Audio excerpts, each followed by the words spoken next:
pictures. We love pictures. See, one of the students has all my photos, so she was supposed to bring them.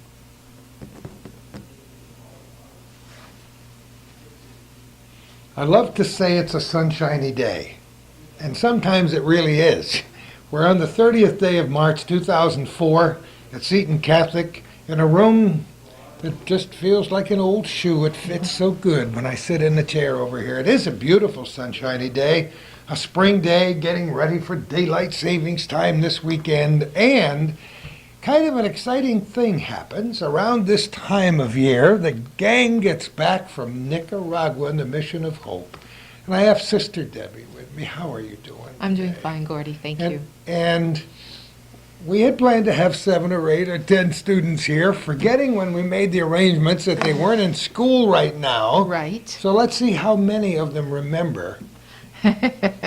Yes. Do you Well, think hopefully, they may filter in, huh? I hopefully they'll filter in a few minutes. We have Simon Marcotte with us and a couple of How are you, parents Simon? and their children. Fine, thank you. You and I haven't talked to each other in a long time. Yes, How did you like your trip? I love it. I'm ready to go back. Are you really? I hope to go back one more time. That was your first time, right? Yes. And you and I talked about it as we sat at this very table, and you had a little bit of an idea what it might be like. Was it Not the same? quite. Was it really different than you expected? It was better than I expected. Don't you love it? It was I do. better than I expected. Well, do. just tell me in your own words what it was like from the time you left till the time you got home. Well, from the time I left, it was a long trip. Many hours waiting at the airport.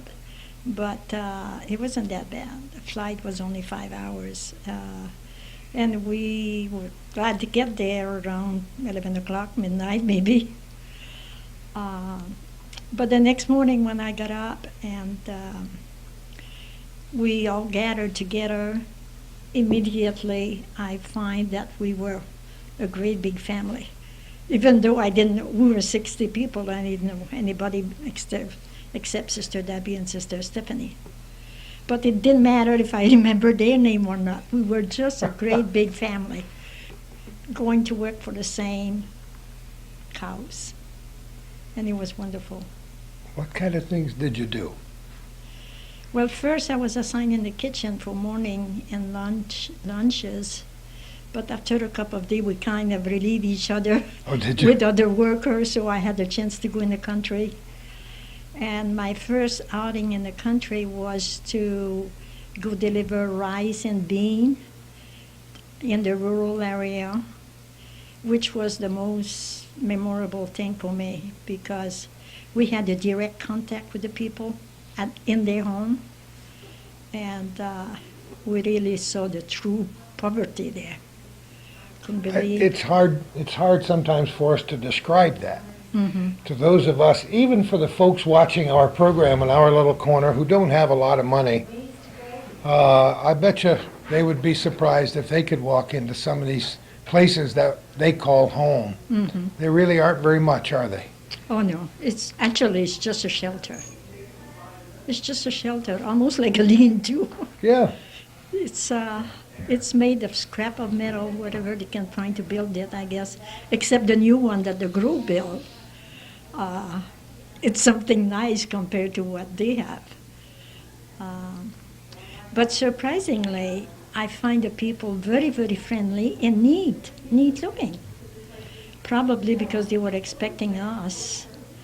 I was expecting, the kids being a little dirty because it's very dusty there. Very, very dusty. High wind all the time. Very dusty. But everybody were neat looking. Very, very clean looking. I bet you they were glad to see you if you brought food. Well, we brought rice and bean. That's all we had to give them at the time. And they were probably very happy to have rice and beans. Uh-huh. So what did you actually get to talk to any of them? You didn't know Oh, any? yes. Did you? We were making contact from one-to-one basic, taking our bag of rice or beans, both of them, and we were presenting to them. And I brought little favor like rosary and knickknack and stuff like that. And I could distribute it to the kids. I remember giving my own rosary to a old lady, she must be in her late 80s. And she grabbed that rosary and she held to it. It was a pleasure to do a little Isn't it bit. wonderful? Mhm. And it meant a lot to her and to you too, I can tell. Oh, yes, oh, yes. It was giving a little bit of myself and what I could bring to them. So what else did you do? I was in contact with the co-op, the sewing co-op, because I had gathered material and sewing notion, pins and needle and scissor, whatever have you. And there were 2 sewing machines given to us so I could bring to them. I gave one to the co-op, the sewing co-op, and one at the orphanage. At the orphanage, it was very much welcome because their old singer, which is about 100 years old, I assume, had just conked out. So there I was coming with a good modern sewing machine, and they were happy. I'll bet you they were. Things that we would take for granted in our country, huh? At the co-op, I had brought some pattern, Yeah. cutting pattern to make a dress and stuff like that. I don't think those people had never seen a pattern. Really? They don't buy pattern out there. They take scrap of paper and they make their own. They measure the person and they make their own pattern. I don't think they had ever seen a pattern. But to my surprise, the very second time I went to the co-op, one of the lady that was doing sewing, she had one of my own pattern I had brought, and she was cutting a jumper for the little girl, a girl-sized jumper. And she knew exactly what to do with the pattern. I was surprised. Isn't that amazing? Very resourceful people, huh? Yes. Mm-hmm. So what else? Can you think of anything else that was interesting during the course of the week? Going to the orphanage, visit to the orphanage. Over there, we brought material and sewing, and one sewing machine and sewing item. And I could see that they very, very needed. It was very needed. They have girls that, teenager that, they have to leave the compound at 16 years old, so it's under 16. And they probably learn to sew there before they go out on their own. It looked like sewing is the skill, the only skill that they can get to earn a little living. And they are very crafty, they are very good at it. Very good sewing, very good. So all in all, it was an interesting experience for you. Oh, every day was a surprise. Every Really? day, yes. I also visit the children cancer ward. Oh, did you really? Yes, At the that was hospital? sad. It That is was sad. sad. How could it not be sad? Some were quite sick. But what I find there, the parents were with their children. They were holding their children when they were having IV and treatment and stuff like that. It looked like the parents stay there most of the time, as much as they can, Oh, boy. to take care of their own children there in the ward. I think based on my conversations, and I've had many with the people, adults and young people who've gone to Nicaragua, that it takes a while when you get back home to process all the things that you saw. And I imagine it's coming back to you a little bit at a time, isn't it? Yes, the first 2 days, I thought I was still, you would believe it. You would believe it. I thought I was still sleeping in the compound with the rooster wake me up at 2 o'clock in the I morning. love it. And you could hear that cock-a-doodle-doo at 2 o'clock in the morning, huh? Every single morning. Oh, we've heard about these roosters before. And- Maybe it's the same old guy just coming back to Oh, yeah, haunt either that you. or he's got and another for- generation started. Oh, For me, boy. my night was finished. At I 2 had, o'clock I in- had to get up. And I was sitting sometime in the kitchen in the dark. I didn't want to turn the light on to wake up somebody. My night was finished from the first time I hear a rooster. Have you ever heard a rooster crow in your lifetime before? I mean, did you ever live in a rural area where they had chickens and roosters? One time I visit Puerto Rico. I visit some friend in Puerto Rico. I was staying in their home in the country. And next door they were raising fighting cocks. Oh my goodness! And they had about I don't know, 55, 60, Oh, my 70. goodness. If you think about Oh being my goodness, disturbed. they had an orchestra, and they weren't all in tune either, were they? Hmm. Oh my. So you knew what that sound was, all right. Yes, but I knew in Nicaragua that they were there. Oh boy. There's So nothing I could do about it. so all in all, now that you look back on it, you're pleased that you took the trip. Oh, it's a lifetime experience. It's a lifetime experience. It's worth it, every penny. And there's so much to do, isn't there? Yes. You yes. do your little bit, and you come And- home and you make a But plan being to attached do. in the kitchen, I couldn't do as much as I would have liked to. But I'll go back. I bet you will. Thank you so much for talking with You're us. welcome. We didn't mean to put you on the spot, but you know, there's somebody sitting in a chair next to me. You know, the microphone's doing gonna go in fine. front of them. Sister, how you been? I'm catching up. Someone mentioned that it looked like the families in the hospital stayed right there with the children, and that is in fact the case. Most of those families, knowing that that is the only cancer hospital for children in the entire country, and it literally is more than a day's travel from the northern part of the country down to Managua. Most of these people don't have vehicles, obviously, they're very poor. So once the disease is manifested physically, and that's very different from how our experience here often is in the States. Usually the parents there there's no health prevention, and there's no preventive care, prenatal care to speak of. So the only time a youngster is cared for is if it exhibits some kind of manifestation. So by the time the tumors or the yellow of the skin or whatever or the eyes begin, because there's a lot of eye cancer down there. Once that begins to happen, those families then have to travel down from wherever they are in the country down to that hospital. So it is in fact the case that those families, the mothers or the grandmothers or whomever, literally stay right there in the room. And some of the things we've done over the past 2 and 3 years with the cancer hospital is purchase extra beds and cots, pillows for the beds, and purchase actual chairs that the parents and families of the members could sit in while they're in those hospital rooms caring for their children who are having treatments. Because by the time a youngster gets done the treatment and treks the 3 days back home, it's time for him to turn around and come back for the treatment for the next week. So literally, very much unlike our normal situation for cancer care here in the United States, if a youngster has treatments there, they're there for the duration of the treatment. And that was tough for us to take. You know, that reality is difficult because they don't have, even for the mildest of cases, they don't have the quote unquote surroundings of home.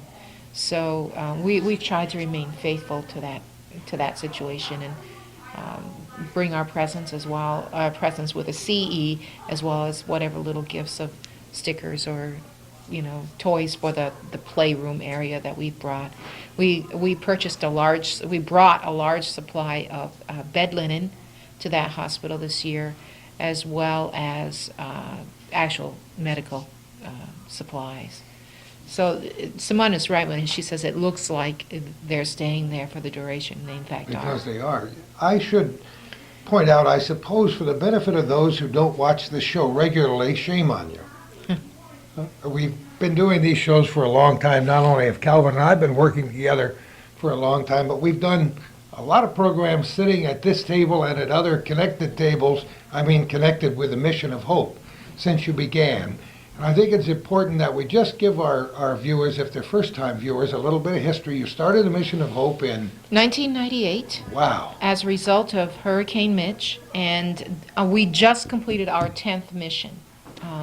This February mission was our 10th trip, and the experience of we've now up to 2 and 3 trips a year. The February trip averages around 60 to 65 individuals, and the summer trip averages between 30 and 35 individuals, because we construct that slightly different and really cater to the high school students in the February trip. So all the works, the improvements, the things that we do over the course of the year, over the years, has been absolutely amazing. We were doing a summary for a recent report, and it's dawned on us that we have now completed 89 home shelters. And we've cared for literally over 10,000 people in the clinic. We're supplying 2 refugee centers. We've done all kinds of painting and structural improvements there. We literally have reconstructed an entire wing of the school, replaced all the roofing of the school, built a library for the school, as well as a playground. Actually, one of the things this picture, it was one of the projects from the February trip. What you have here is one of our young men from Shazy High School, Ken Boyer West, and Can you get it there, Cal? Yeah. Okay. Paul O'Connell, and they're in the process of, we had from Samples Lumber some swing sets donated, Oh, yes. and so they're in the process of constructing the wooden pieces to do that. So that was one of the projects, again, that we completed. And you know, this will probably give you a sense of some of the other things that we've done. Here, mother and daughter situation from, they're from the Shazy area, northern tier as well, Heather and Kaylee Trombley, tremendous young women who were a great help in a variety of ways. But as we click through here, you'll see like, this youngster is from Saranac, but it just kind of gives you a complexion. Here's Jeremy Burnett. Jamie Heath is a occupational therapist in the Saranac school system. Jeremy Burnett is a PHS student, and their responsibility on that particular day was to distribute medicines from our pharmacy. So they're literally behind the screen here. Let me mention, just to interrupt for one moment, that the scope of participation has expanded almost exponentially since the first time we went. So now we have a number of schools involved. Absolutely. We have 13 different high schools have sent representation. Students have come from those. We have had representatives from 8 different colleges at this point, students from 8 different colleges, plus a myriad of adult professionals, retired individuals. Isn't she wonderful? Yeah, we don't have an age limit. So delighted to talk to Yeah, her yeah. first this time. You know, we've taken people as young as 14, and we were like close to 80, I think, on this trip. So that was the age range. And we really do try to keep it multi-age, multi-denominational, and multi-schooled in its approach. Because it's about learning not only about how we can give, but how we can be better within our own selves as well. So some of these photos... This is not somebody in jail, No, right? no, they're developing. This is a youngster that had some extremely unfortunate traumatic situations and came to the compound when she knew that we had arrived and found me and wouldn't leave my side for literally hours and hours. She's suffered some real serious trauma, and the mission is assisting in her medical care and her Is this counseling care. someone, had you met this young woman Yes, before? actually, sadly, she was one of the youngsters that we had been sponsoring in the school. And because of the traumatic circumstances that occurred to her, she could not return to school, and at least temporarily, because she was suffering such, in the process of the trauma, she was also severely beaten. And so we are assisting her medically and in terms of counseling, crisis management, and also what we've done is put her into a school closer to where she actually lives so that she doesn't have to walk that 10 or 12 miles. So or she get a sought you ride. out, huh? Yeah, yeah. Her name is Alba, and if we were in a situation, you know, in a different circumstance, what happened to her probably would not have happened to her. But I think it's an important picture because it shows the trust that we have established with the community there. And that's only one example. You know, Marty Mannix going and the gentleman at the lumber yard actually looking forward and smiling when our guys arrived now. And that's taken 5 and 6 years to develop a trust, and he knows that Isn't that wonderful? Yeah, it's really wonderful. This is more of a close-up of that girl. Oh, Yeah, what a she's beautiful shot. she's What a- a beautiful shot. For me, Those, I know how it's deeply moved you are by those moments, and we are able to share those moving and very profound moments with our viewers through these wonderful photographs. It's great. And that's just one example of how we bring hope. How can you not mix your soul with a young person in need like that? And this is another example. Simon Levy is, and Susie McIntosh, our high schooler. Simon's at PHS. Susie is at Seton. Oscar, of course, is at Plattsburgh State, and Ilona is at Plattsburgh State.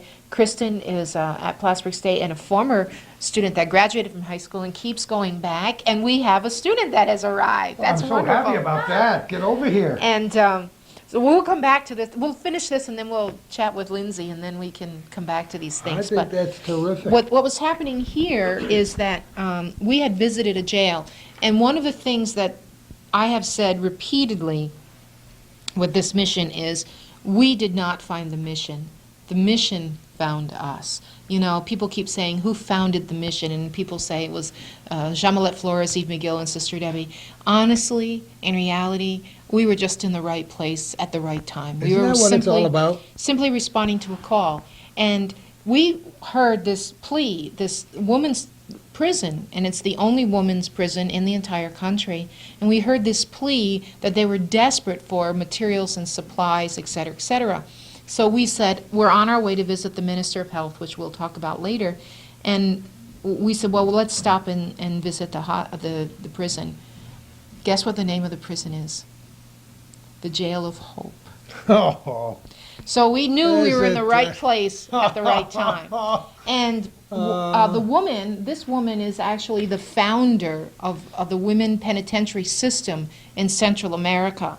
And that might sound harsh on one side of it, but the reality is that she really worked for the rights of women to be in a situation that would accommodate women in that country. And so they have the capability of mothers giving birth within that, and that has happened. We actually visited a 23-day-old baby. But here, one of they're trying to rehab their women that are in that prison with computer classes, literacy classes, and music. Music obviously is a huge piece of their life. Well, one of the famous musicians from the country has volunteered. He's internationally known. I don't remember his name. Some of the kids know who he is. He's volunteered his services to teach some of the women prisoners in music, but they needed a marimba. And so we voted as a leadership that we could provide that $300. And interestingly enough, it's because of the youngsters at PHS and Simon Levy's band who organized a concert with Simon's band back in, before we left, January, I believe. I remember that. You remember when we did our interview, he was getting ready to do it. They made I saw the poster. They cleared over $1,100. Oh my goodness. So they built homes and provided funding for a marimba, which is appropriate in terms of the link with the music. So those are just a few of the stories of things that have happened here. But let's shift to Lindsay. I'm so glad you came. The Seton students aren't in school today, and a lot of kids are out helter-skelter. So some will be arriving, I hope. That's all right. We're delighted that you're here. You slid right into that seat. Lindsay, what's your last name again? Booth? Delighted to have you with us today. You didn't forget, thank goodness. We had forgotten when we made arrangements here that some of the kids wouldn't be in school during this time. So, now that you're back, what do you think? It was probably one of the best things I've ever done, and I'd really like to do it again. Everybody says that. We very rarely would, and I'm sure people are honest with us, have somebody sitting here and said, that was the worst trip I ever took in my life. We talked, did you talk with us on the microphone before you left? Were you here the day we did the show? I can't recall. No, I No, Lindsay wasn't able Okay, to come, so so we- this is great. We'll get So it. this is a new experience for you. This is your first trip there. Yep, And what year were you in school? I'm a junior in high school. And how did you decide to get involved with this whole project in the first place? Well, I knew people that had done it before, like some of my close friends had done it, and I've kind of followed it, like when you guys would go, and it seemed really interesting to me, and then during the summer, I just I picked up an application and filled it out and sent it in, and decided it was something I really wanted to do. Did you ever think that maybe it was destiny? Maybe the plan was already made? It just happened that way, being in the right place at the right time? Huh? Maybe? I don't know, I'm glad I got to do it. it was really great. All right. What was, you were obviously indoctrinated ahead of time, so you talked to people, and everybody tried to give you an idea of what you might expect. Actually, most people were just like, you just have to go and do it. Because, I mean, even my friend that I'm very close with who went didn't have much to say about it. She asked me, like, if there's anything I wanted to know, and it's just one of those things that you have to just go and do, because you really don't know how it's going to be, because it's different for everyone, I think. And it was completely different. I really didn't have any expectations going. I just wanted to go and help and do whatever I could while I was there. That, I don't know, and things just sort of fell into place from the minute we got there. It's quite a whirlwind, isn't it? I mean, you've tried to do so many things in the course of a very Yeah. short time, and it seems like you're going to be there for 3 months, and all of a sudden the time is over, and you're Yeah. on the plane. The days were long, but they went by very quickly. We were really busy, and the time just flew by. Well, And- give me a few clues now about what you did personally, and about how you were affected by what you did. I got to do a lot of off-site stuff. I got to go to the women's hospital. Oh, That's the there's a women's hospital. picture. Let's see. Lindsay's here. Oh, that's cool. What's that all about? That was, I think, at the women's hospital. Mhm. And we went, Dr. Alvaro and, actually, no, that might not be the one. That's at the cancer center, I think. Oh, that is the cancer. That's Okay. because Oscar was there. Right. But we went and just delivered some pillows and toys and visited the kids at the cancer center. We weren't there for very long. And then I also got to see the women's hospital, and Dr. Alvaro, the Nicaraguan doctor that's going to stay at our clinic, gave us a really nice tour there, and we got to see a lot of the different services that they offer and ask him questions about the things that, like the things available to women in Nicaragua. I got to go to the orphanage. That was, I think, that was the second day that I was there, and that was interesting. It was sad to see the kids, but we had a good time with them and played games and sang and danced and stuff. We had a great time there. I got to build a few houses. I did 2 building jobs, and I really liked doing that. One of them I had to translate for, and that was interesting. Well, tell me about it. To translate, you know Spanish? Yeah. Wonderful. Very well. She Do did you? a great job. No I really kidding. like speaking Spanish, and that was Oh, one of my cool. favorite things about being there. I really enjoyed that. And Were you surprised that you were able to speak fluently with the... I'm not Nicaragua? quite fluent, but I was really surprised at how easily it came once I got there, because I speak like Central American Spanish, like Mexican Spanish, and that's what they speak, so it's really easy. Like, all of the words that I was using, they used too, so it wasn't isn't just this that weird, you know. Yeah. And the people there are very forgiving when you make a mistake. Like, they're just grateful that someone takes the effort to help them out. And No, that's true of that was almost all nice. foreign cultures. If you Yeah. make an effort, they really, really appreciate that. It was really nice, and I had a really good time just talking to the people and the people that I met and the kids and the families in the clinic and things like that. I really liked that. Did you get close to any of the kids? A few girls that I met, they came and found me every day, and I was very sad to leave them there. And they were fun though. They were hilarious little girls. I really liked them. So tell me how you, now that you're back and you've had a little while to think about it, how would you view the overall experience? Is it really important in your life, or? I think that as many things that are wrong in the world, as you know, and you can't fix everything, but doing things like this, like, I think every little bit helps, and I'm really, really grateful that I got to have this experience, and I wouldn't trade it for anything. I'm really happy that I got to do it. You are very insightful for a young person, Thanks. and I can tell that it was a good thing for you and a good thing for them, and who could ask for much more than that, you know? I'd like to say that Lindsay minimizes her value to the mission.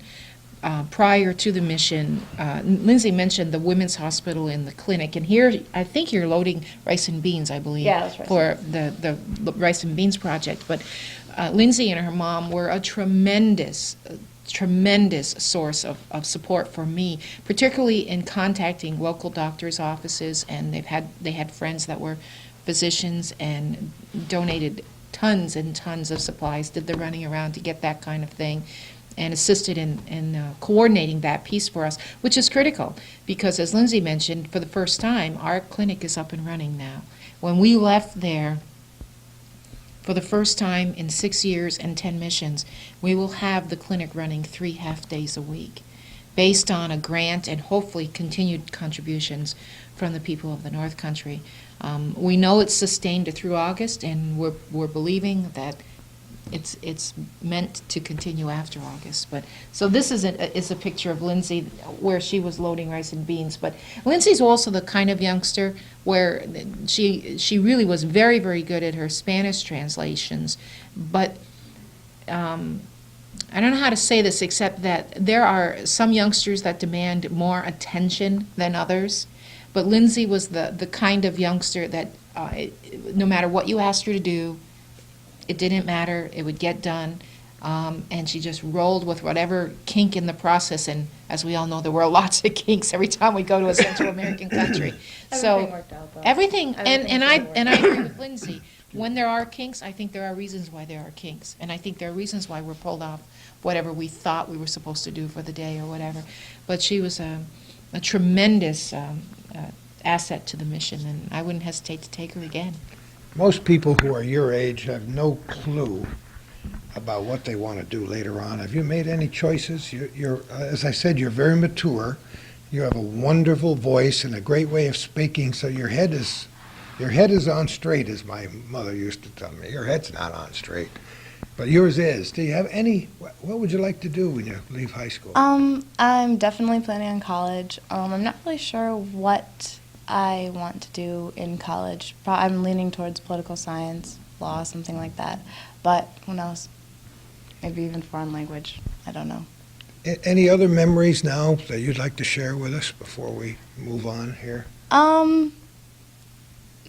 particularly. I just thought I was so happy there. And despite the fact that it's an extremely impoverished area, it's really peaceful. And it felt really good being there. And there's just something about that I miss. That's, I think that's the first time that's... And the people that go from here are really great people. And that everyone was just so nice. And I went really knowing I knew Simon and Jesse when I went. And that was it. And I made so many friends that I'll never forget.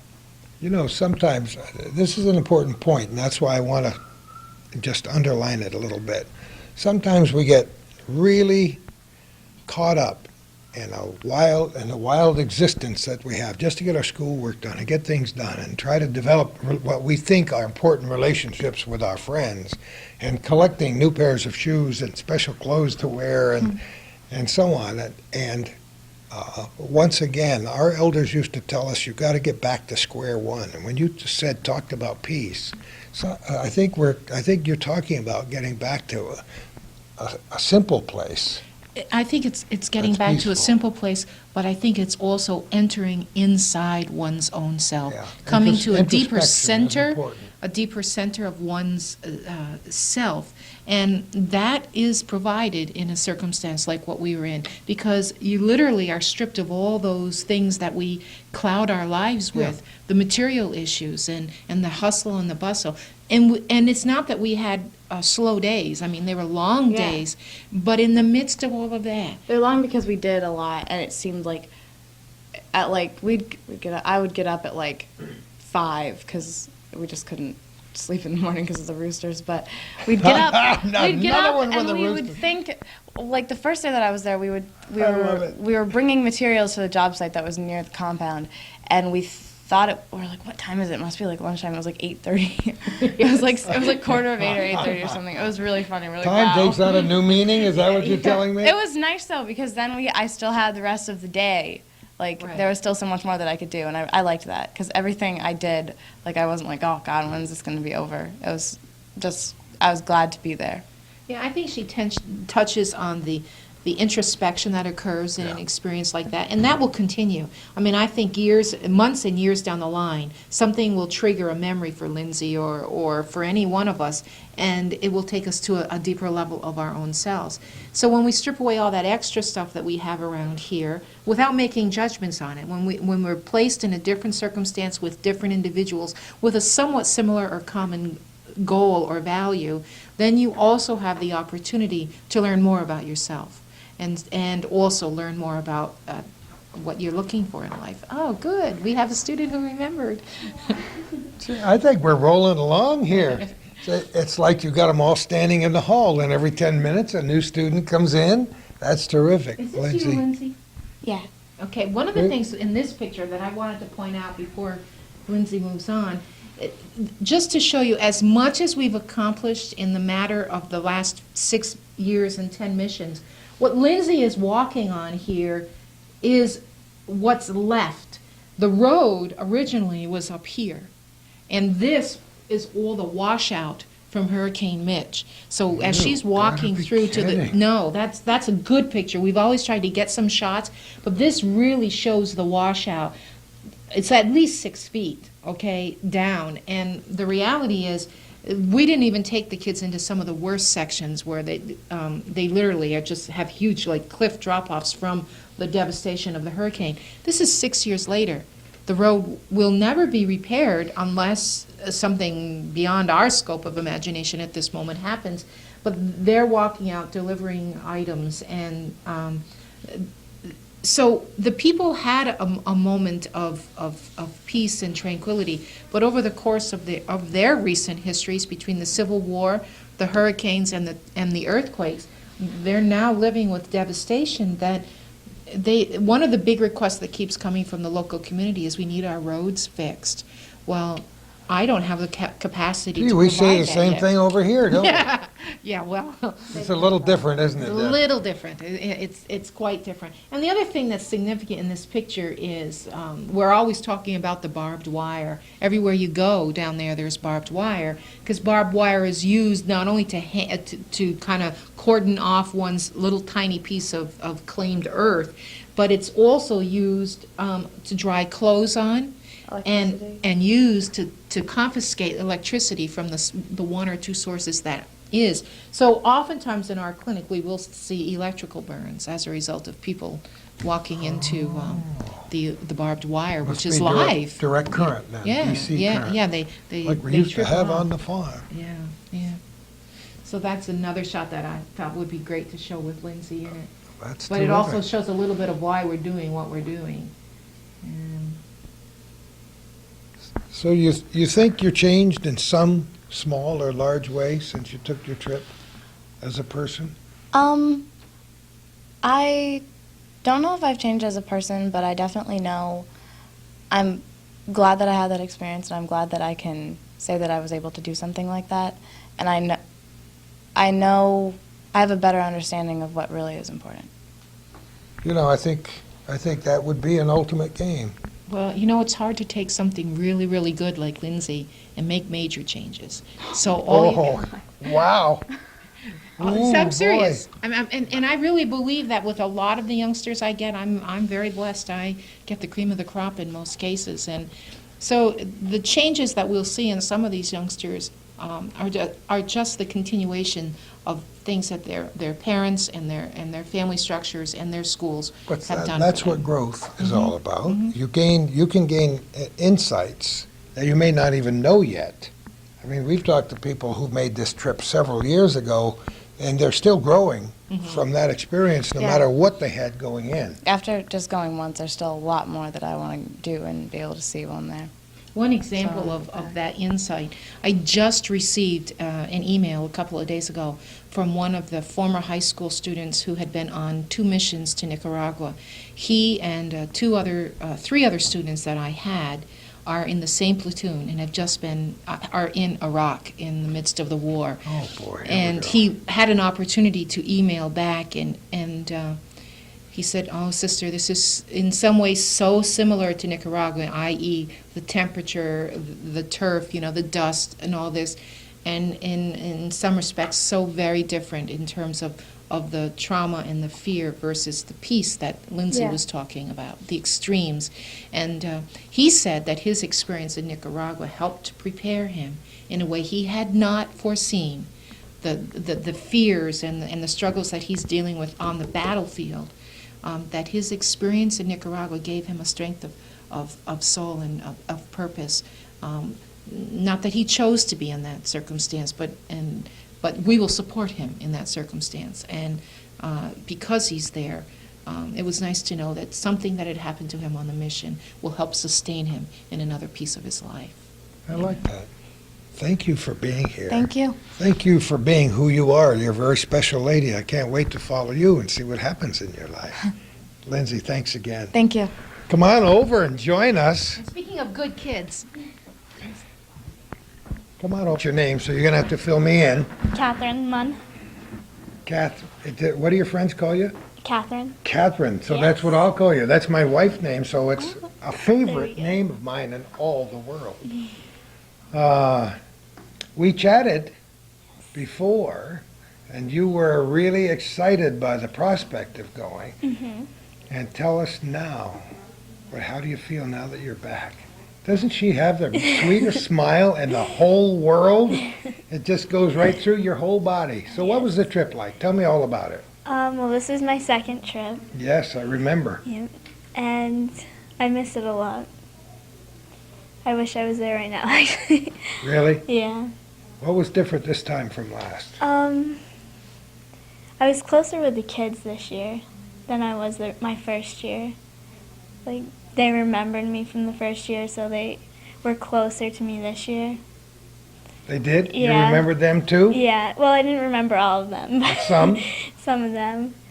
And one of the girls that I got close to this year asked me to sponsor her next year. So I think I'm going to do that. Oh, isn't I've been that saving neat? my money since I got back. And I'd like to sponsor her for school. How does that work? Can you explain? Well, I don't really know. Like, We'll ask Sister Debbie Yeah. the technicalities when you get back, but people can sponsor yep. students over there. Hmm. Oh, that's a good thing. Yeah. So the relationships were really important for you this Yeah, time. they were. So let's talk about the trip itself. You got over there and you started right in working the first day? We got in and it was really late. We got in at night, so then we went to bed early and got up and then started working right away. What kinds of things did you do? I painted a lot. Did you really? Yeah, at the school and at the refugee center. Last year I painted the inside of the refugee center, and this year we painted the outside. Oh. Yeah. Did you get to visit anything else besides the... I went to the cancer hospital, and that You was... did too? Yeah. And I really liked that. Because all the kids, you would expect them to be sad, and like when we would enter the room, they smiled and they were all excited to see us, and it was great. I bet you they were. I have to ask you a question since it seems to be a running joke here with everybody who sat at this table. Did the rooster wake you up in the morning? Or did you sleep through the rooster? Some days I would wake up, but other days I kind of slept there. Some people just, I guess the older Got people had used to more it. trouble with the rooster. So what else this is a did, picture of Kat. I'm not sure Okay. what you're doing here, but maybe you can you explain? Can you see that picture? What is it? You don't know where that was? It looks like you're out on home visits Yeah. to me. You think so? Yeah, I think it was rice and bean. Oh, okay. A typical background that you can see here of the youngsters who basically that's how they live. That's what they have for clothes. And we've got some youngsters as we visited them who didn't have any clothes. And so we would always try to distribute. But yeah, that's one of the things that Kat did. I had one Kat painting here. I just have to find it. I don't think it's in this group. Anyway, we'll keep looking. Your nickname is Cat now, you tell me? I did see. I didn't know that. Oh, that's cool. So now what school do you go to? I forgot. Seton. You go to Seton, and you're in what year? Junior. Wow. The last gal we just talked to was also a junior in another school. Do you think it's important that you make this trip? Yeah. Yes, last year and this year. Hmm. Do you think you'll communicate with any of the kids you met? Do you think you'll be able to call them or do Yeah. emails or Yeah. I talk to most of them still. really? Hmm. Now, how do you do that? Mostly on the internet. Really? Do Yeah. they have an actual computer at He's the talking school? about kids here, honey. Oh, yeah, Yeah. kids. Here. Yeah. Yeah. Oh, you're talking about kids down there. Either way, I don't care. I just throw out a question, whatever comes out. Yeah, I meant, do you communicate with any of the Nicaraguan kids? Are you able to No. send any mail back and I forth? haven't. Interestingly enough, I left some of my personal money with the young woman that we were talking about earlier, and her father will take her down to the Internet Cafe, which we are very proud to say the person who runs that Internet Cafe, which is only about 3 minutes from the compound now, is a graduate from our computer co-op. And he graduated from the Mission Co-op and found enough computers and has enough funding.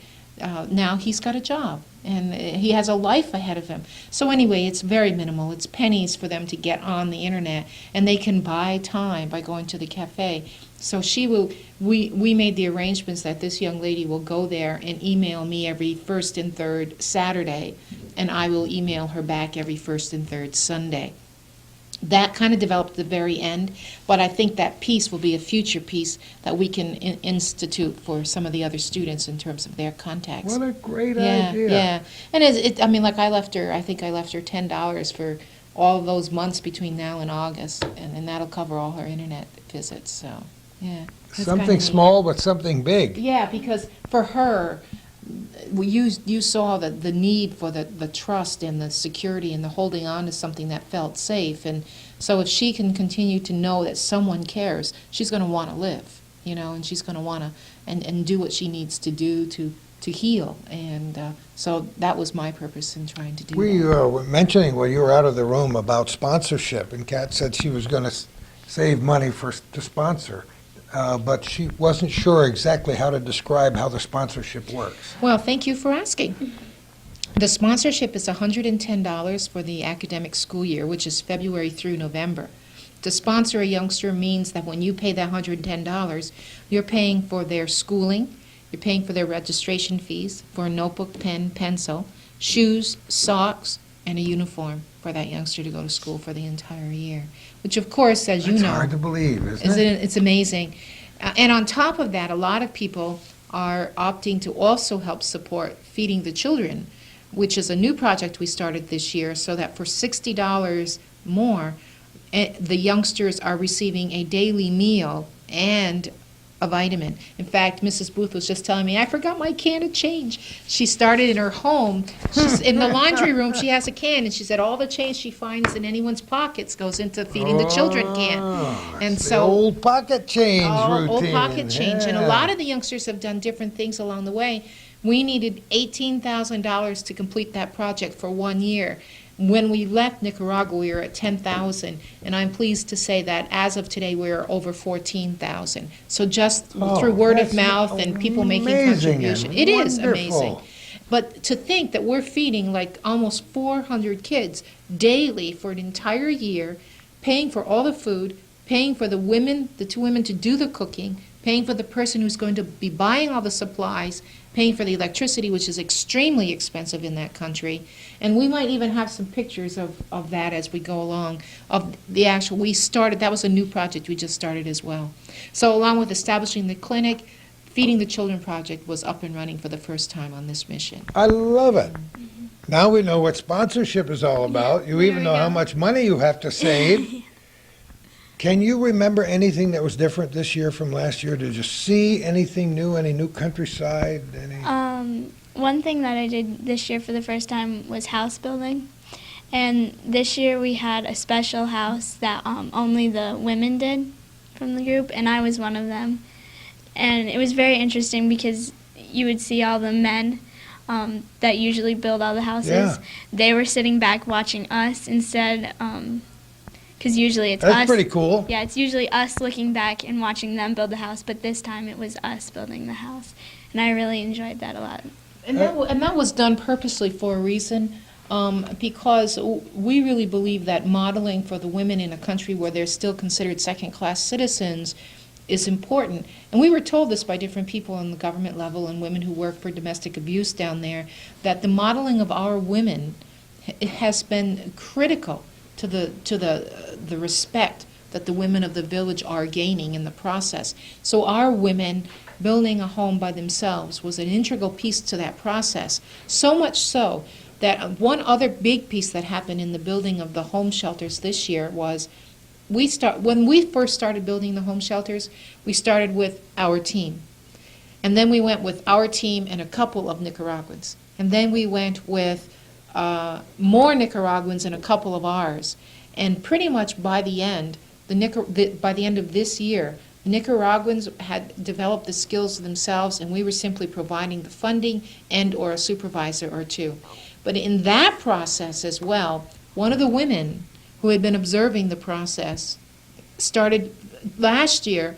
She just simply carried nails and things. I don't know if Dave has this story. Do you have this story? I'm going to let Dave tell it because he just walked in and he knows more details than I do. But watching the transition that occurred and the respect that she received as a Nicaraguan woman from her own male counterparts, those are the hidden blessings that happen in the mission that there's no amount of money that can pay for something like that. You know, we've heard the old phrase, help people to help themselves, and that's what it seems that you're doing. And to make these people more self-sufficient than they were the first day you went there is a good goal. Well, if you consider that our clinic is up and running, partially by itself with support from here, that our sewing co-op is up and running, that we're educating 250 youngsters. We've built 89 home shelters now. They're getting the hang of that, plus the things that are going on in the refugee center and the women's hospital. The goal, I always say the goal of the Mission of Hope is to work ourselves out of a job. Now, we all know realistically that's going to take years to accomplish, but I mean that with all my heart, because if we really are not about empowering, then we're really not doing the right thing. And the people of the North Country have empowered us in so many ways, not only financially, but in terms of prayer and in terms of personnel, people coming on the mission, providing what they can provide, supplies, like we mentioned earlier about the swings from the samples. You know, all of those things, when you put everything together, whether it's the shipping or the lumber or whatever we have, when you put the whole package together, it works.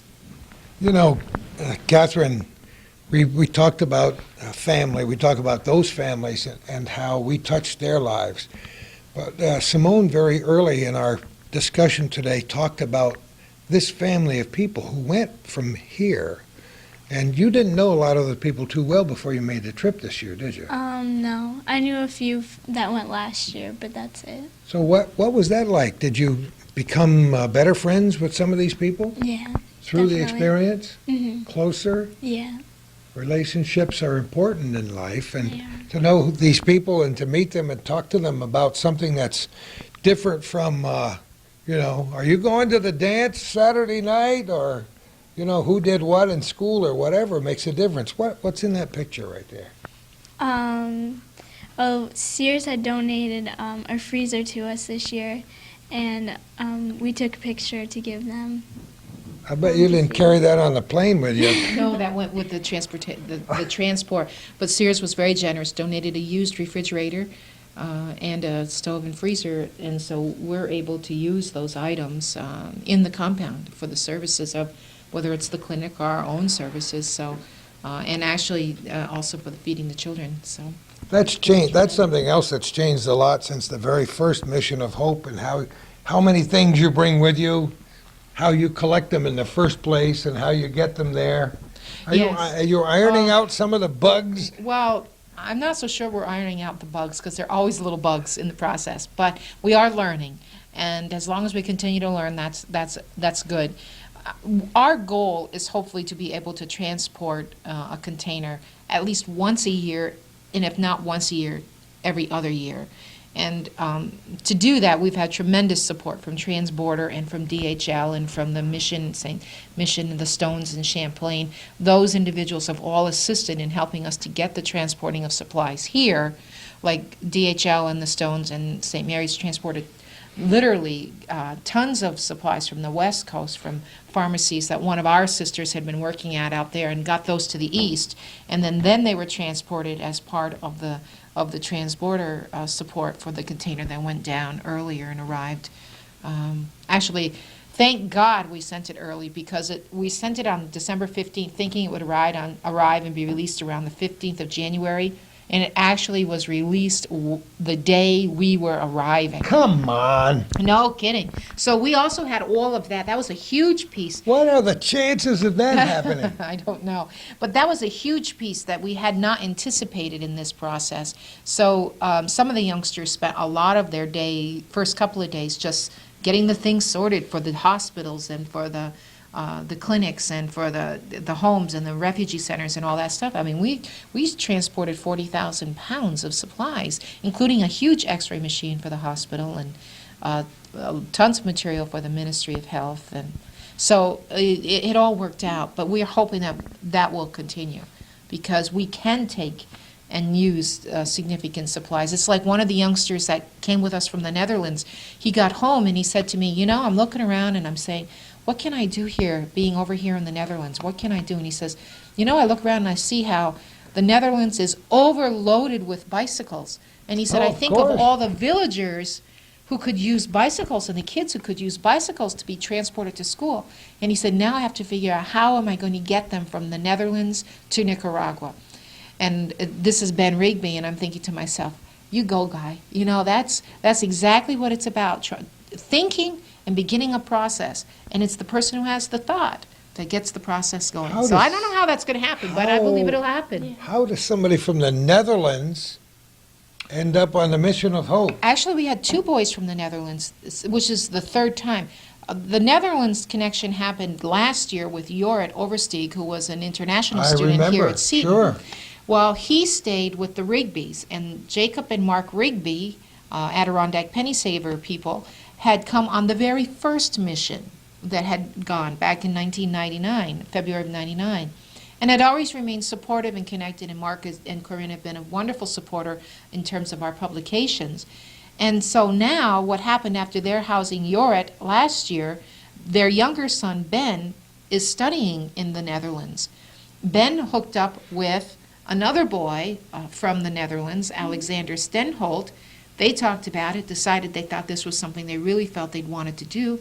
They applied, they were accepted. They met us in Nicaragua and became a key part of the mission. This is So now we truly have this little Netherlands satellite. Truly an international affair in it every is now. sense of the word. I heard you nodding and smiling over here. Was that cool? Yeah. I've been friends with Ben. Have you really? Yeah, since freshman year, so we've been close. So all in all, you would say it's been a good Yes, experience. very. The second time, it's like the old song, love is lovelier, the second time around. I wonder if there'll be a third time. Yes. Oh, she's nodding. She's already saving for the sponsorship and the trip. That's great. Any other last thoughts that you might want to add about the trip this time? Did you get homesick this time? No. Too much going on, right? Yeah, You didn't have time to we're think busy. about that. No, not really.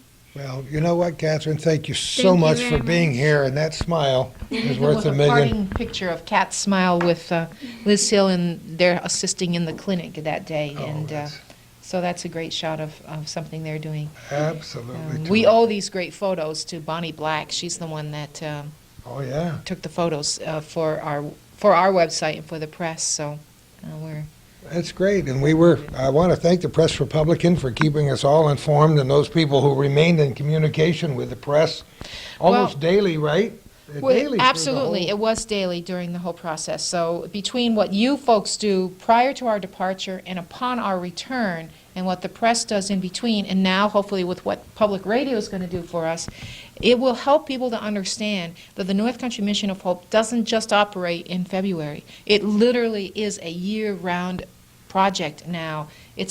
And we need support year-round, both in terms of what people can contribute, but also in terms of their attentiveness, their awareness, their support in prayer, and whatever people can do. That's really important. If they don't know about it now, they must be living under a rock. Catherine, thanks so much for Thank being you with very us. much. Have a good life. Yes.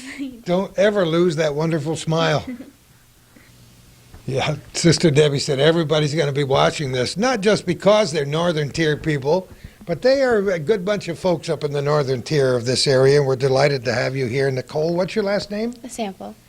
delighted to have you with us today. You too, Dave. Thank you. So, tell me a little bit about your views on the trip. It was my first time, and it was a good experience. I did a lot of different things.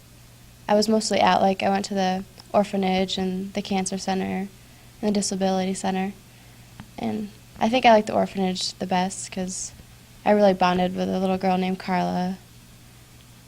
It seems to happen. Yeah, Sometimes whether you like it or not, and sometimes totally unexpectedly, you bond with one of the gals there. Yep. How did that happen? you think?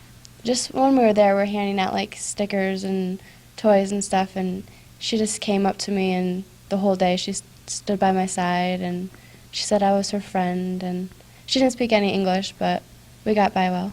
It's amazing how you can communicate Yep. in spite of a language barrier. Yeah.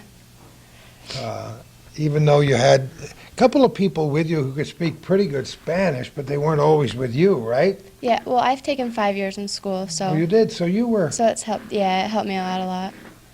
And she helped us out a lot. I, She's a tremendous help. I bet you did. What other things did you do now? I was on the home crew one day, and I did the rice and beans. That was fun because you got to go around to the different houses and. Yeah, we hear a lot about rice and beans. That's a whole category all by itself. And of course, it's staple. It's a staple foods, right? It is a staple food, and it's important because one thing that we need to remember is that when these youngsters are delivering the rice and beans to the homes, it's a sense of our entering into their world, truly on their turf. So the level of respect that develops is subtle, but it's important. And the other thing is, we're providing the staples, but we're allowing the mothers the dignity to prepare the food for their own children. And any mother out there knows just how important that would be, to be able to provide a meal for her own children. And this year we were very fortunate because we had the container and we had a lot of donations of new toys, like new stuffed toys. When the kids delivered the rice and beans to the mothers and grandmothers, they would deliver stuffed toys to the little children. Oh. And we got some great shots. I'm just trying to find some of those. because- Stuffed toys. Yeah, it was a Yeah. really- The children were very happy to get those. You wonder if some of them had ever even seen any Yeah. things like that before. It's so difficult when you live in the kind of society that we live in and take so many things for granted to go into a place where it's almost abject poverty and to see how people live, and yet they greet you with a smile. Yeah, like they're very proud of what they have, and they have so little. And they're always happy to take pictures of their houses or whatever they have. Did you do a little hammering? I want to Yeah. know about that. You're laughing. Tell me all about it. I wasn't too good with the hammering. Much like me. Yeah, they kind of made fun of me, but I've been the brunt of a lot of jokes. Don't worry about that. You're good at so many other things. What else? What did you eat? What kind of food did you eat while you were there? I haven't even asked anybody. Some years have been very interesting for the people trying to get enough to eat and get the water to run and take showers. And I didn't try much of the food. There was some chicken and rice that they made one night that I tried, and the rice was good. But other than that, it was like peanut butter and fluff sandwiches. hey, what's wrong with peanut butter and fluff sandwiches? Yeah, I'm not up to trying new things, I guess, but Hey, peanut butter, talk about staples. It's Well- a staple at my house. I can understand where Nicole comes from. I would say truly probably the majority of individuals that go on this mission really enjoyed the food, but I'm not one that's too adventurous where food's concerned either, so. I've heard some of the Nicole was stories eating- over the years, Well, she was know. eating her peanut butter and fluff, I was eating my peanut butter and jelly, so. But I You're understand not the people fluff that did eat the generation, is that food. what you're telling me? No, but I do All right. understand that the people that did eat the food said it was really very good. I don't know about Dave, did Yeah, you? I enjoy eating food. If I go down south or Mexico, I love to eat the local food, and I ate it while I was there, and I enjoyed it. Did you really? I thought it was very good. I'm I very- ate a lot of rice and beans too. I'm very tolerant of foods from different countries, and like you are, I like to sample everything as long as it's not wiggling when it's on the plate. Yeah, that's the way You I know feel what I about it. mean? Yes. And no, it's not. If it's not cooked, I don't want it, whatever it is. I don't mind raw vegetables and things, but creatures, Well- I don't think, one of the few foods I really haven't bonded with, as long as we're talking about bonding, is octopus. I never really, but most other things I have. When I visit other places, especially in our own country, I'd love to try. Yeah. I had a trip to New Orleans. I don't know how I got out. You started it, Dave. I couldn't wait to try the beignet and everything else that they had in New Orleans. Yes. Oh my goodness! Yeah, we've gone Gumbo. down to Memphis and Oh, different parts boy. of the country and tried gumbo and all that, Yeah. jambalaya and all that stuff. And My crawfish. problem was I tried it all within the first 15 minutes, and then I regretted that from the next 7 days. Yeah. All right. What was some of your experiences again, Dave? Well, Sister touched on a subject that I thought was really amazing, and it amazed me. The local people and how they pitched in to help. Once they see that you were helping them, they were willing to help themselves. And she spoke of the lady that on the first house we built on the first day, she was there. She just watched. She didn't do much of anything. But I noticed the next morning at 7:15, she's standing out by the gate waiting for us to go. She helped load the truck, picked up the 2x4s, loaded them on the truck. She was at the building site. She helped us as she pitched in, and then every day thereafter, she was there every day. I mean, as a matter of fact, we came back one day about 3 o'clock in the afternoon, had forgotten a can of nails at the building site, and she walked. It was about a mile. She walked about a mile to return that can of nails, and that she really impressed me. And that's the kind of people that the people are down there. They're really. Maybe that's what it means when you say give them an inch and they take a mile. Oh, that's great. But it was as though she was waiting for her cue. Yeah, she was. She just to give them a chance, and they'll pitch in and help and do a lot. She really impressed me. I think Yeah. we made no other point today. That's a point very well taken. It's not enough to bring that container over there and to drop stuff Yes. at the dock. You got to show them what to do and say, go do it. Yes. If you give Because them they've got to sustain themselves in between times and for Yeah. generations to come. Yes, if you give them the what they need, I think that they will they'll accomplish whatever task that you give them. You went before, didn't you, Dave? No, this is my first I trip. thought you went last year. No, I didn't. This is my first trip. So give me some more impressions here. Oh, the country itself really impressed me. It's beautiful country. When we were there, it was 95 degrees nearly every day. You knew no, that was gonna no happen, rain though. whatsoever. Yeah. We drove out into the countryside, very beautiful countryside. You see trees with bananas hanging off of the trees, fruit all over. It's just a beautiful country, and it's just too bad that the people don't have what they need to develop and be self-sustained. And it's really, the country is just beautiful, and the people, totally friendly, outgoing, proud of what they have. What very little they have, they are proud of it, and it just really impressed me of the people and the family ties, how tied they are to their family. You know, we're going to talk a little bit about that. It does impress me that these people are, they not only accept you, but they embrace you. They do, yes, they do, They embrace you. They do. As friends. absolutely. And that's pretty, oh, you're taking a deep breath. You've got Well, something very important to say. I think even more deeply than as friends, they have come to embrace us as family. Every person up here in the North Country that sponsors a child, like Nicole's going to be sponsoring a youngster for next year for school, Nicole will now literally and figuratively become a member of that family down there. They call them madrino and padrino, godmother and godfather, which Oh, is that's neat. which is not something that term that they throw around lightly, because they take deep pride in their family. But when you have done that kind of gesture, you are then considered a member of their family. So they view us as not only their friends, but many family members coming back to visit.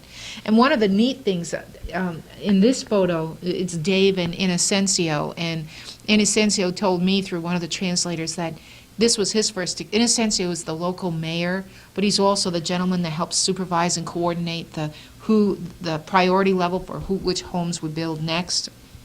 And Inocencio shared with me how much respect he had for Dave, not only his skills, but he said to me personally, Dave's kindness, and he picked that up on one mission, But there was something subtle in what Dave said. He said that woman brought that can of nails back. First of all, our crew probably would not have remembered that they forgot those nails there because we were working long, exhausting days. That can of nails could have brought that woman a lot of money had she taken it into the market to sell. And she could have fed her family for days on that, comparatively I never would have so. thought about it that way. And she gave it back because, we always think that people who need take, and that's not the reality.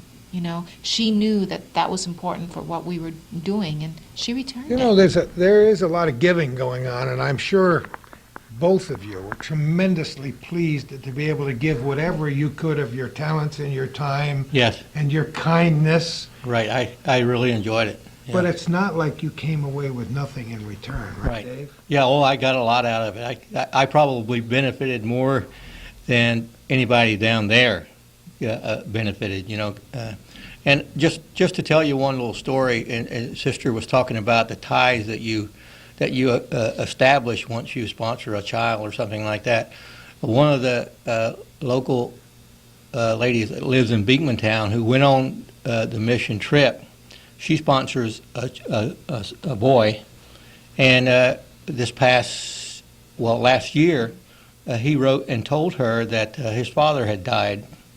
And then 2 months before Christmas, he wrote and told her that part of their house was falling down and asked if she could do anything for them. And she decided that she would put up the money, take her Christmas money, and Oh, wow. and take it and build them a house. Oh, wow.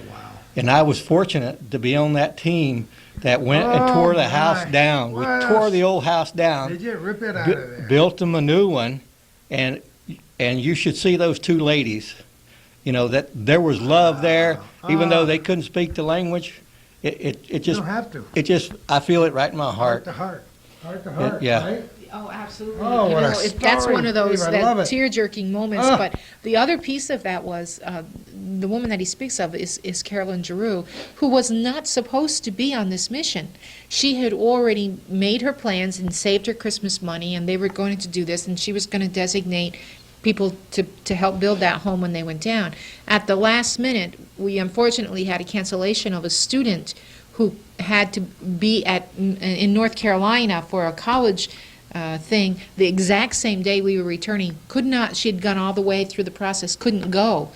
So we needed someone who, on the spur of the moment, didn't have to be retrained, didn't have to go through any of the cultural training because she'd done that, had her passport, had her shots already under her belt. And Carolyn was one of those from the past that could do that. And I simply said to her, Carolyn, are you interested? She said yes. And Yeah. Sure she did. and it happened that quickly, literally 3 days before. Carolyn's packing, she's on this mission, and she actually not only provided but helped with Dave to build. So there are reasons for everything. What an excellent story, and yeah, somebody had a plan going there, huh? Yeah, this Somebody picture- had a plan going. This picture is the woman that Dave speaks of. Oh, really? Standing next to Dave, the woman that was empowered to help to build homes. And actually, when they did the farewell reception, she brought a sign into the farewell reception for us. Maybe Nicole can tell you about that. What was the sign? I don't remember what it said, but there was two ladies holding it up, and it was like thanking us for everything that we've done, and the whole reception was very nice what they put together. Isn't that so neat?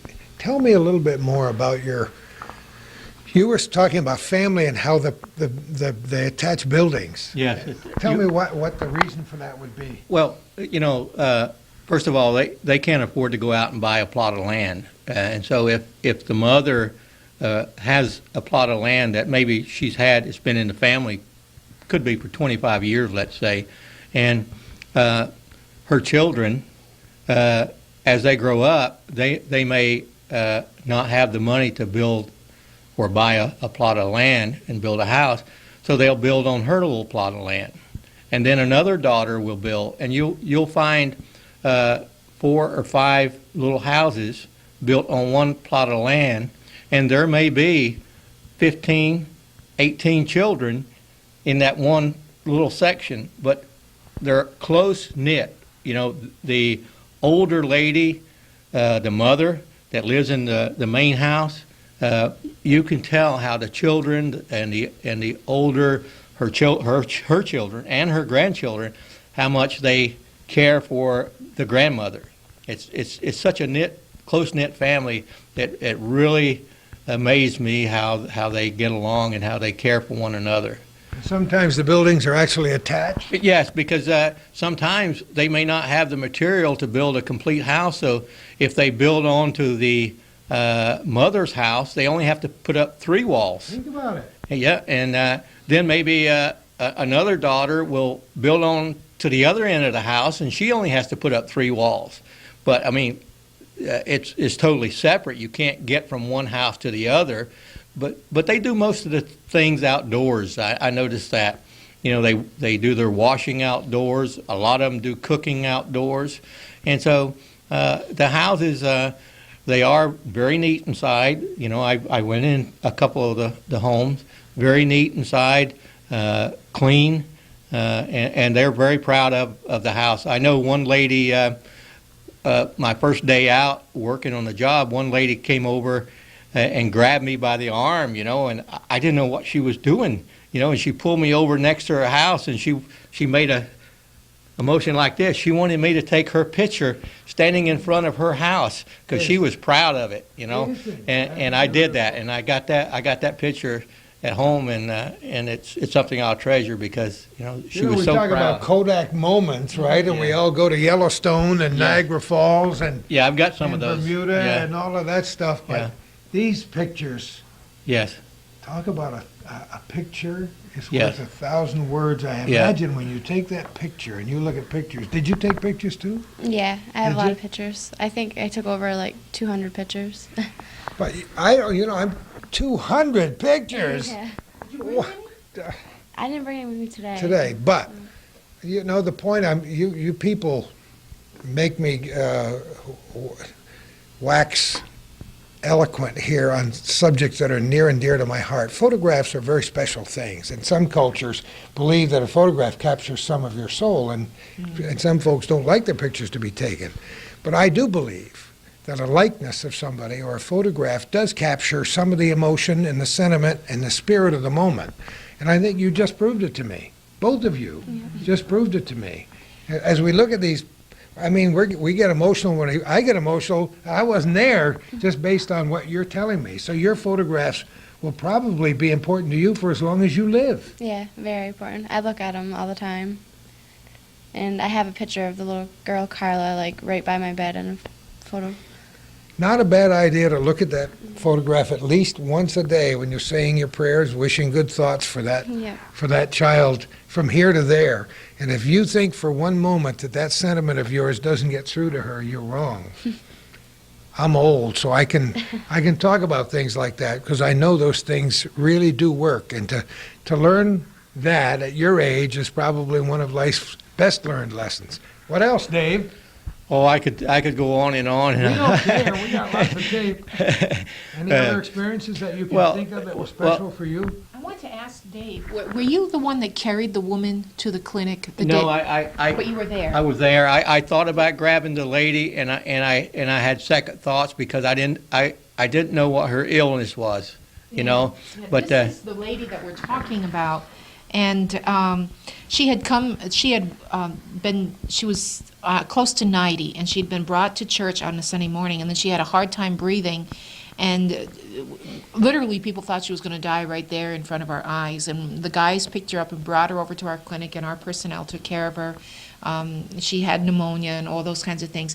And then we were asked, by the sister that's in charge of the compound to go visit the home because there were two more elderly people that were living in this area. And this is the woman that they carried, but there's more to her story in a minute.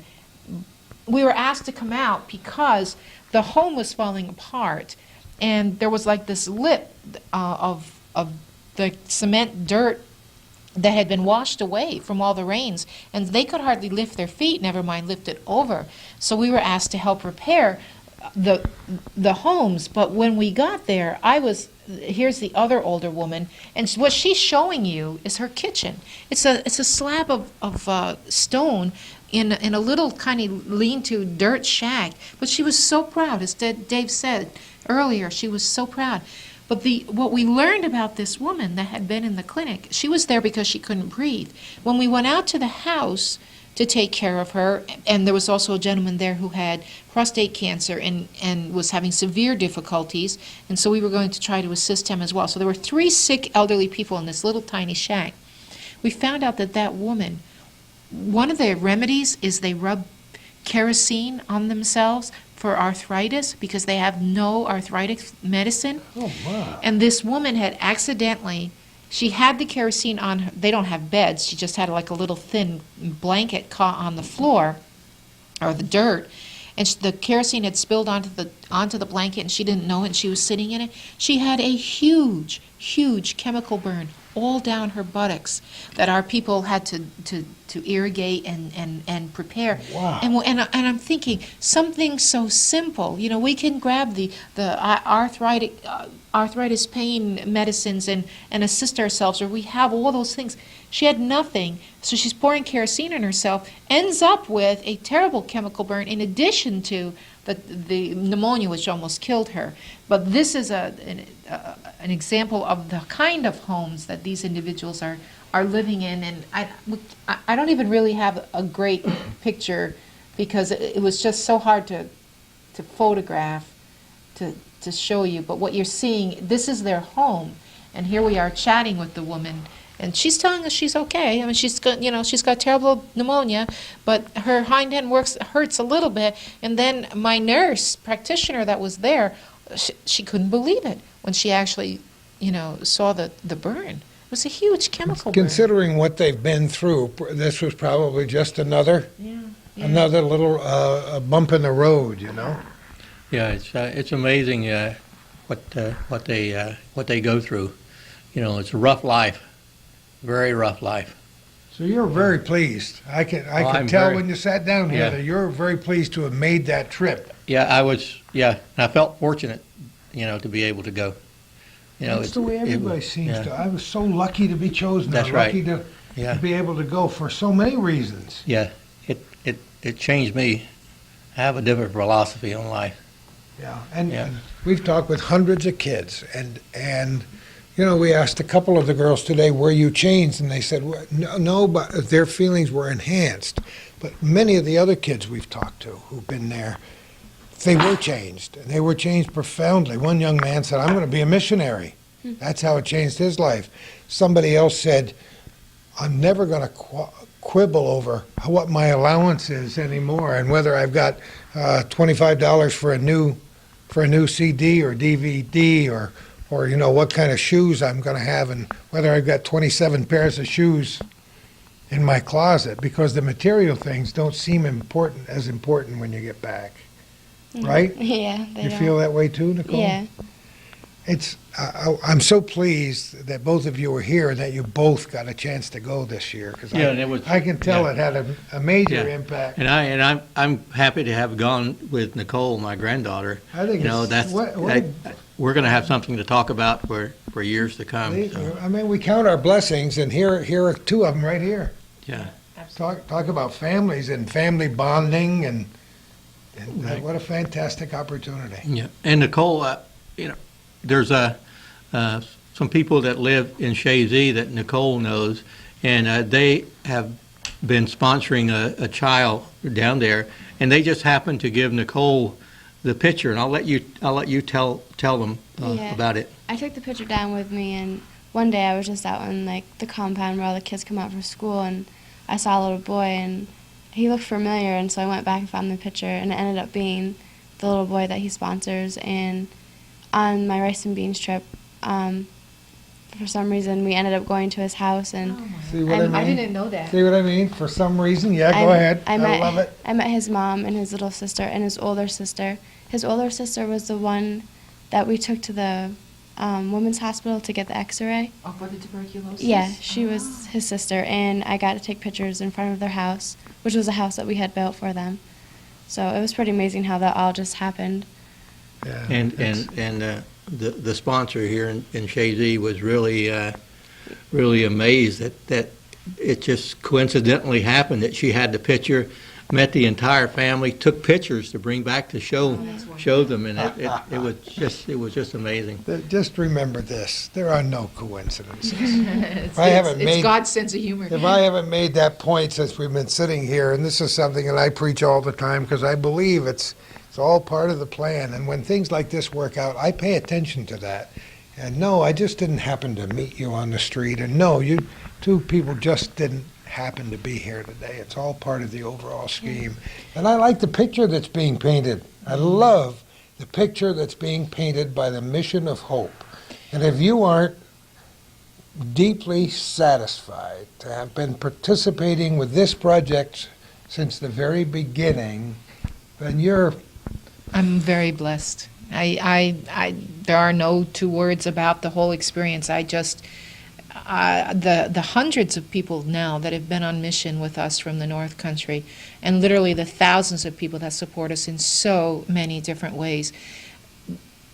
But you just, to get to know someone like a Nicole or a Dave or the other individuals that we've mentioned about, my life is so much richer.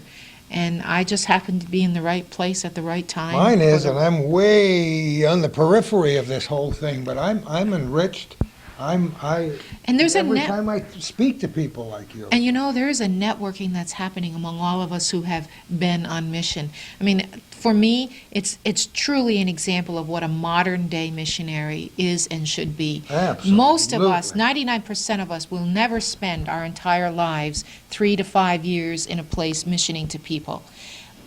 Because that's one person or two people that can do that. But if we can go and spend 7 or 8 days, have our lives changed, and have the individuals whose lives we've also touched change, and we come back, and I've told them many times, the mission begins when you return home. Because it's about telling the stories of hope. It's about looking at each other differently, breaking down the prejudices of, people who are poor take, or people won't help even if they are given all they want is to be given to. All the prejudices that we create in our comfortable little world here, those gradually get shaken to the ground in experiences like this. And it's human nature at its best with the interactions that occur between the Mission of Hope individuals and the family of people in Nicaragua. Nicole was talking about the youngster, the young girl who had tuberculosis. And what was so odd about that experience, one of the students was in the clinic the day that she went in, and she was sick. And they were asking for her history. And she was there for some other reason as well. But she was actually minimizing the reality of her tuberculosis. And I mean, just think of any one of us here in the States and what we would be doing with that kind of a diagnosis of our condition. And I didn't realize it was all connected with that family as well. But we did end up taking her to the hospital and having X-rays done. And it's like the little girl that we started when she's now almost 16, I believe, but we started when she was like 10 or 11. She had a very unnecessary thyroid operation. And now, literally, her life depends on the Mission of Hope. If we don't bring that thyroid medicine with us every year, she will die. That's what she's been told. She didn't need the surgery, apparently, but it happened, okay? And now she's dependent because she can't get the medicines down there, doesn't have the funds to do so. And it's like the funds that we brought for the youngster who was having severe seizures in August. Obviously could not continue on seizure medicine, didn't have the monies to do that.